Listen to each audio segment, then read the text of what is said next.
आराधना पेंसीमा ले ले बेतहा चूड़ी कंगन हार तया बेरानी वो आराधना पेंसीमा ले ले बेतहा चूड़ी कंगन हार मिले है मौका टूरी कर ले सिंगार आराधना पेंसी चूड़ी म दिखबे झकास तया बेरानी वो आराधना पेंसीमा ले ले बेतहा चूड़ी कंगन हार तया बेरानी वो आराधना पेंसीमा ले ले बेतहा चूड़ी कंगन हार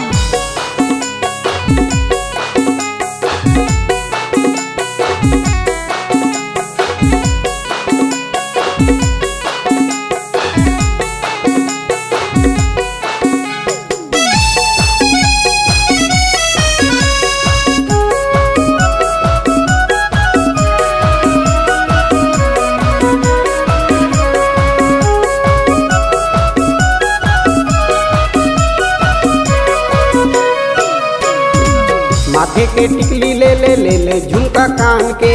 नाक के फुल्ली ले ले कहना लमान ले माथे के टिकली ले ले झुमका कान के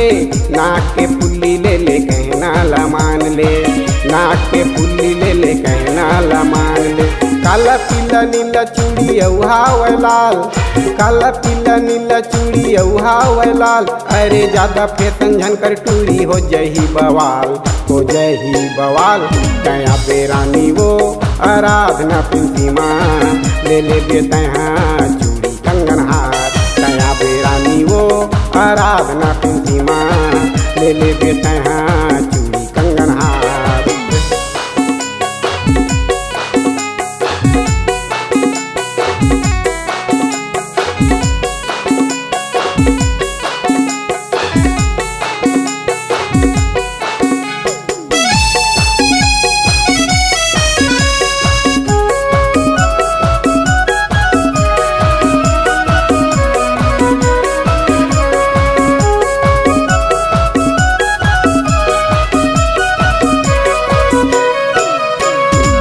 खोपा में गजरा यो पहिरले पैरी पाँव में फूले है फेंसी टूरी फुलवारी गाँव में खोपा में गजरा यो पहिरले पैरी पाँव में फूले है फेंसी टूरी फुलवारी गाँव में फूले है फेंसी टूरी फुलवारी गाँव में कर ले बेटूरी तह 16 सिंगार कर ले बेटूरी तह 16 सिंगार अरे पूरा मन के गोरी टपक जहिलार तया बेरानी वो आराधना पेंसीमा ले ले बेतहा चूड़ी कंगन हार तया बेरानी वो आराधना पेंसीमा ले ले बेतहा चूड़ी कंगन हार मिले है मौका टूरी कर ले सिंगार आराधना पेंसी चूड़ी म दिखबे झकास तया बेरानी वो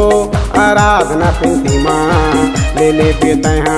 चूड़ी कंगन हार तया बेरानी वो आराधना पेंसीमा ले ले बेतहा चूड़ी कंगन हार ले ले बेतहा चूड़ी कंगन हार ले ले बेतहा चूड़ी कंगन हार ले ले बेतहा चूड़ी कंगन हार।